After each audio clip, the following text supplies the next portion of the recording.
Bismillahirrahmanirrahim dan Assalamualaikum warahmatullahi wabarakatuh.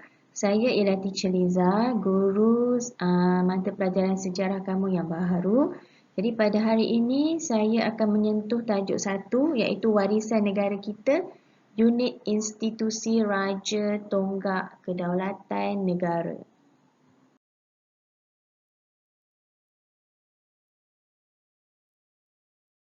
Baiklah murid-murid, sebelum kita pergi dengan lebih jauh lagi, saya ingin kamu lihat kepada paparan yang sedang dipaparkan.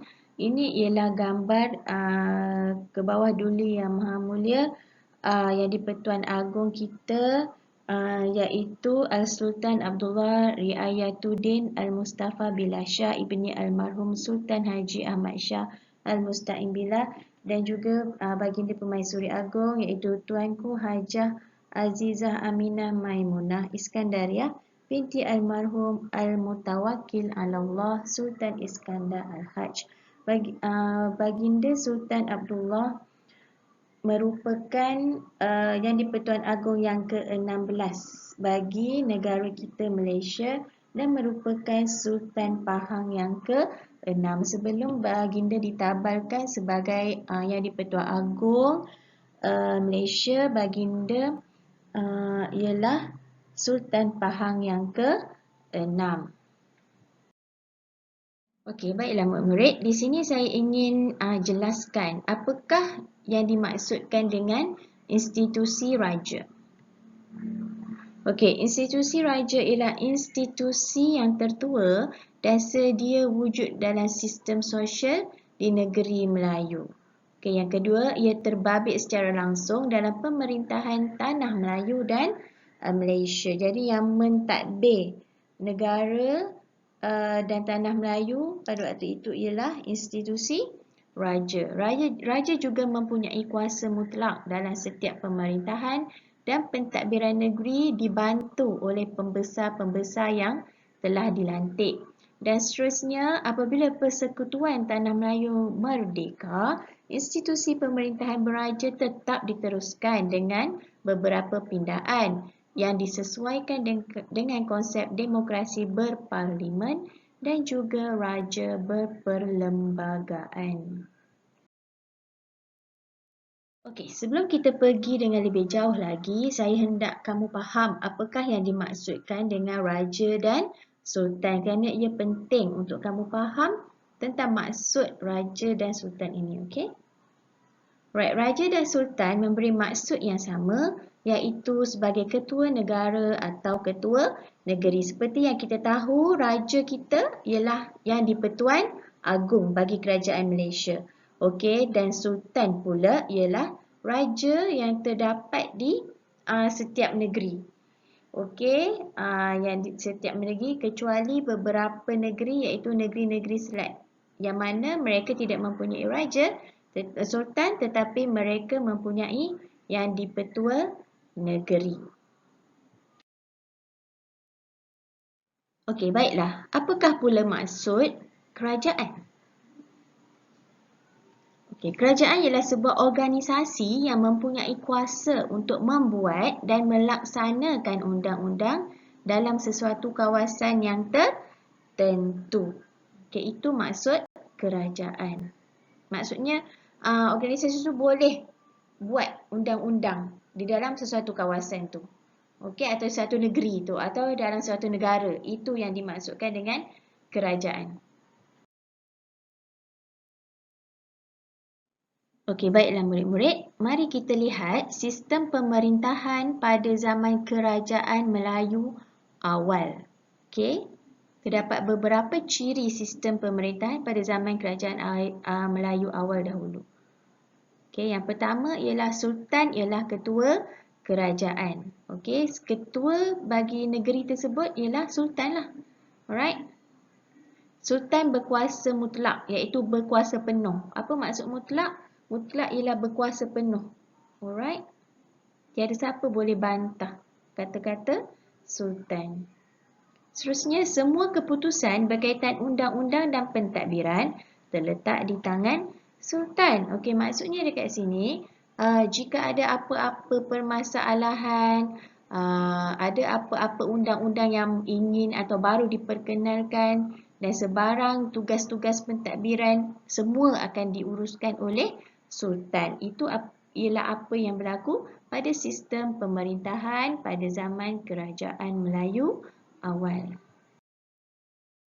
Okey, mari kita lihat pula apakah yang berlaku pada sistem pemerintahan beraja semasa pentadbiran British. Okey, seperti mana yang kita tahu, kerajaan negara kita Malaysia pernah diperintah oleh beberapa negara lain sebelum ini atau kita panggil penjajah lah, telah dijajah oleh beberapa negara dan salah satunya ialah British. Okey, mari kita lihat apakah yang berlaku semasa pemerintahan di bawah pentadbiran kerajaan British.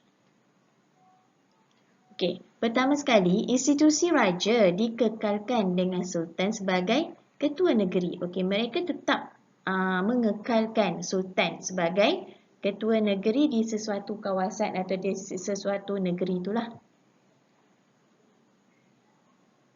Akan tetapi, Sultan hanya merupakan ketua agama Islam dan adat istiadat bagi negerinya.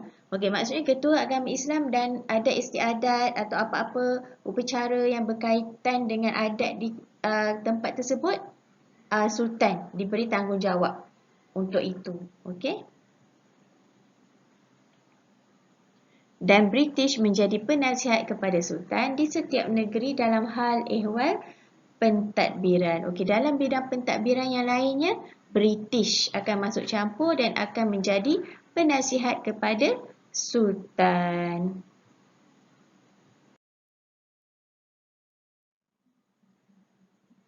Okey, mari pula kita lihat apakah yang berlaku pada sistem pemerintahan pada masa kini. Okey. Okey, pertama, wujudnya institusi yang di-Pertuan Agong. Kedua, kuasa yang di-Pertuan Agong atau Sultan tertakluk di bawah Perlembagaan Persekutuan atau negeri. Maksudnya di sini yang di-Pertuan Agong, kuasa baginda adalah tertakluk pada Perlembagaan Persekutuan atau apa kita panggil Federal Constitution. Okey, apa-apa kuasa tertakluk pada perlembagaan itulah. Perlembagaan itu yang telah gazetkan. Jadi perlu ikut perlembagaan yang telah ditetapkan. Okey, bagaimana pula dengan Sultan? Sultan pula dia ada perlembagaan negeri. Okey, jadi semua kuasa-kuasa Sultan tertakluk kepada perlembagaan negeri tersebut. Ketiga, pentadbiran negara diuruskan oleh Perdana Menteri. Okey, sekarang ni macam kita tengok Perdana Menteri turut serta dalam pentadbiran negara. Kerana pentadbiran negara sememangnya diuruskan oleh Perdana Menteri. Walau bagaimanapun, setiap apa keputusan yang dibuat oleh Perdana Menteri mestilah mendapat perkenan daripada yang di-Pertuan Agong. Okey, seterusnya tugasan kamu pada hari ini ialah kamu dikehendaki untuk membaca semula nota yang terdapat di dalam buku teks sejarah tahun 5 di muka surat 2 dan 3. Kemudian kamu dikehendaki membuat carian di internet dan jawab soalan yang berikut. Okey, apakah soalan itu? Soalan itu ialah mengapakah kita perlu pertahankan institusi raja di negara kita? Okey, saya hendak jawapan kamu ditulis dengan menggunakan peta I think. Dan saya hendak kamu mencari sekurang-kurangnya 3 sebab mengapakah kita perlu pertahankan institusi raja di negara kita. Okey, terdapat pelbagai sumber dan carian di internet yang boleh kamu gunakan untuk mencari maklumat yang diperlukan pada hari ini, pada tugasan kamu pada kali ini. Okey, di mana kamu perlu buat tugasan kamu tu? Kamu perlu sediakan satu buah buku kecil, buku pendek untuk mata pelajaran sejarah. Jadi setiap gali mata pelajaran sejarah, saya hendak kamu sediakan buku tu lah, bersedia dengan buku tu dan juga buku teks. Okey, tugasan pada hari ini tidak ada dalam buku teks, jadi kamu memang perlu untuk membuat carian di internet atau kamu boleh tanya kepada abang-abang, ibu ataupun bapa kamu. Jadi saya rasa cukup setakat itu sahaja untuk pembelajaran kita pada hari ini.